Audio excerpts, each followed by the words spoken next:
Voici Monsieur Dublé, qui a une idée qui pourrait améliorer le sort de sa communauté. Construire un moulin sur la rivière. Malheureusement, Monsieur Dublé n'est pas assez riche pour financer le moulin tout seul.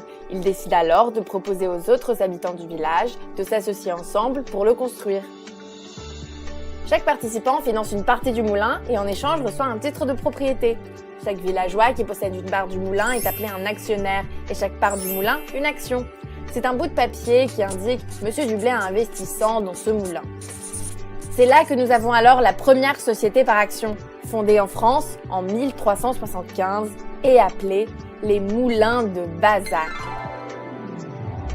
Comme le moulin dispose de plusieurs propriétaires, il faut pouvoir se mettre d'accord sur son fonctionnement. Quelle farine moudre, quels sont les horaires d'ouverture, les propriétaires vont alors se réunir entre eux et voter pour prendre les décisions.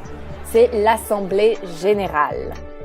Plus un actionnaire possède une part importante du moulin, plus il dispose de voix à l'Assemblée.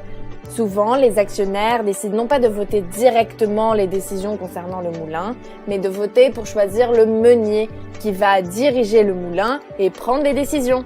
Le meunier est ainsi le PDG du moulin et doit le faire fonctionner au mieux. Car c'est justement lorsque le moulin marche bien que les actionnaires peuvent se partager une partie des bénéfices, que l'on appelle les dividendes. De nos jours, le marché des actions fonctionne de façon similaire. Il permet à des entrepreneurs qui ont un projet mais pas de financement de trouver des investisseurs qui veulent bien les financer. On parle de marché primaire. Les investisseurs deviennent alors actionnaires et propriétaires d'une partie de l'entreprise. Cela leur donne le droit de décider du sort de l'entreprise et de recevoir les bénéfices que fera l'entreprise si elle y parvient. Bien entendu, être actionnaire signifie aussi être responsable des pertes en cas de problème. Si l'entreprise ne gagne pas suffisamment d'argent, alors l'actionnaire non plus. Et il peut même aller jusqu'à perdre tout ce qu'il a investi si l'entreprise doit fermer. Revenons à notre moulin. Tout fonctionne pour le mieux. Mais un jour, un des actionnaires, Monsieur Dumoulin, souhaite quitter la région. Il doit ainsi vendre ses parts de propriété. Et pour cela, il doit trouver quelqu'un qui souhaite devenir propriétaire d'une part du moulin et s'entendre avec lui sur le prix. Si Monsieur Dumoulin avait disposé de 10 actions et que le moulin marche bien, un villageois voudrait sans doute les racheter plus cher que ce que Monsieur Dumoulin avait investi initialement. Mais si le moulin avait été abîmé par une crue et semble promettre donc peu de bénéfices, Monsieur Dumoulin devra sans doute vendre ses actions moins chères pour trouver un acheteur. C'est ainsi que l'offre et la demande déterminent le prix des actions sur le marché de l'action d'occasion. De nos jours, c'est ce que l'on appelle le marché secondaire. Quand une entreprise est assez importante pour qu'il existe toujours une demande et une offre pour échanger ses actions, on dit que l'entreprise est cotée en bourse. La bourse permet avant tout aux acheteurs et vendeurs secondaires de facilement se rencontrer. Cependant, toutes les sociétés ne sont pas cotées. Ce sont généralement les plus grandes d'entre elles ou celles qui sont promises à une très forte croissance. Certaines entreprises par action ne sont pas cotées et leurs actionnaires ne peuvent donc pas facilement vendre leurs actions. C'est le cas de la plupart des petites et moyennes entreprises. Le marché boursier fonctionne en permanence. Il permet aux investisseurs de placer à tout moment leur épargne disponible pour acheter les actions des entreprises cotées dont ils pensent que l'activité et les bénéfices progresseront sensiblement dans les années à venir.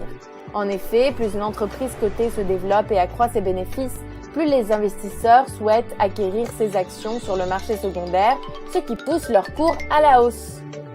Ainsi, plus les marchés des actions sont liquides et profonds, c'est-à-dire qu'ils offrent de grandes quantités d'actions diversifiées, plus les investisseurs du monde entier sont incités à placer leur argent dans ces titres. C'est aussi la raison pour laquelle la spéculation de court terme, aussi appelée trading, qui consiste à acheter et revendre rapidement et de façon continue des actions pour réaliser des gains, est aussi utile au bon fonctionnement du marché des actions. Elle assure de cette manière la liquidité en proposant en permanence des quantités importantes d'actions à l'achat et à la vente. Mais pour que le marché des actions fonctionne correctement, il faut aussi que les investisseurs aient suffisamment confiance dans la solidité financière des entreprises qui y sont cotées, ainsi que sur l'absence de tout mouvement frauduleux ou de toute information malveillante destinée à manipuler artificiellement les cours des actions. Supposons que Monsieur Dugrain, qui dispose d'un moulin plus bas sur la rivière, voit d'un mauvais œil le nouveau moulin.